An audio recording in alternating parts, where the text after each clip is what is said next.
जय जय श्याम सुंदर की जय गोविंद लाल की जय हरे कृष्ण कृष्ण कृष्ण हरे हरे हरे राम राम राम हरे हरे निताय गुरु हरि बोल नित्यानंद बोल हरि बोलो बोलो हरि बोल श्रद्धेय गदाधर शिवास गौर भक्तबिंद ओम नमो नारायणं नमस्कृतं नरच्चैव नरोत्तमं देवीं सरस्वती व्यासं जयमुदित जय যিশু সনাতন ভট্ট রঘুনাথ শ্রীজীব গোপাল ভট্ট দাস রঘুনাথ এই ছয় গোসাই করে চরণবন্ধন যা হইতে বিঘ্ননাশ অভিষ্ট পূরণ।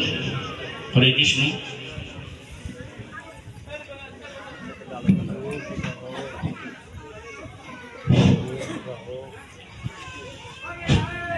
হরে কৃষ্ণ।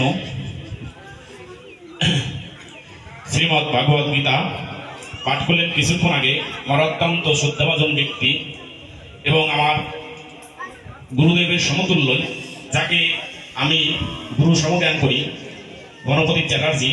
তিনি আপনাদের উদ্দেশ্যে যে ভক্তি এবং জ্ঞান লাভের উদ্দেশ্যে কিছু কথা বলে গেছেন। আমরা যদি সেই কথা মতোই চলতে পারি, হয়তো আমরা এই সম্মেলন আমাদের সার্থক হবে।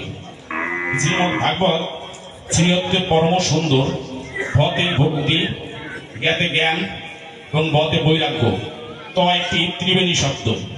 তো এখানে ভগবান শ্রীকৃষ্ণ উনি যখন সদাম বৃন্দাবন ত্যাগ করে উনি সদাম চলে গেছিলেন, তখন ওনার প্রিয় ভক্ত উদ্ধব এসে বলছিলেন যে প্রভু আপনি তো চলে যাচ্ছেন, তা আমরা কাকে পূজা করব, কাকে স্মরণ করব, কার চরণ সেবা নেব? তখন উনি বলছিলেন উদ্ধব তুমি চিন্তা করো না, আজ হতে আমি আমার সমস্ত ঐশ্বর্য বীর্য শক্তিতে শ্রীমদ্ ভাগবতে প্রবিষ্ট হলাম।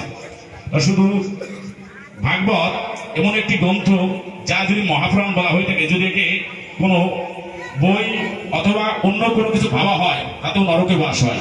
আমার মতো জ্ঞানহীন, ভক্তিহীন এবং বৈরাগ্যবিহীন ব্যক্তির পক্ষে মোটেই সম্ভব না। আপনাদের মধ্যে চরম এই যে পরম ভক্তি সম্পন্ন সাধু এখানে এবং মা এবং বাবারা উপস্থিত আছেন, আমাদের মতো যারা এই ক্ষণমাত্র কিছুকালের জন্য এই পাঠ কেবল আমরা করছি, তা আপনাদের চরণ ধুলি কিংবা আশা করার জন্যই এই সাধু সঙ্গে আসা। এই সাধু সঙ্গে মোটেই সম্ভব না। ভাগবতীয় আলোচনা এমন একটি জিনিস যা ব্যাস আসনে করার মতো যোগ্যতা অনেকেরই নাই, আর আমি তো ক্ষুদ্র থেকে ক্ষুদ্রতম অংশ। তা আপনাদের কৃপা করবেন, এই ভাগবতী আলোচনা আমার মতো ব্যক্তির পক্ষে নাহলে সম্ভব মোটেই হবে না। আপনাদের আশীর্বাদই হচ্ছে আমার পাথেয়।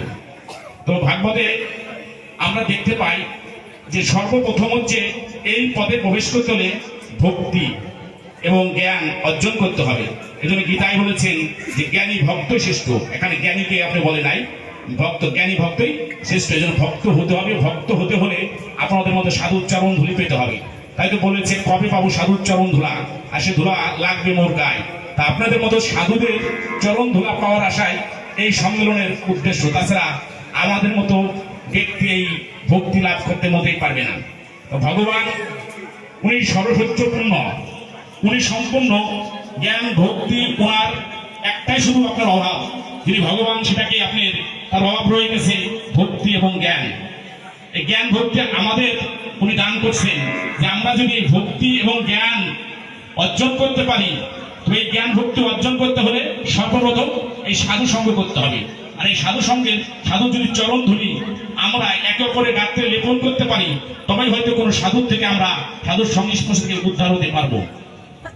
ভগবান উনি যখন আপনি কুরুক্ষেত্র যুদ্ধের শেষে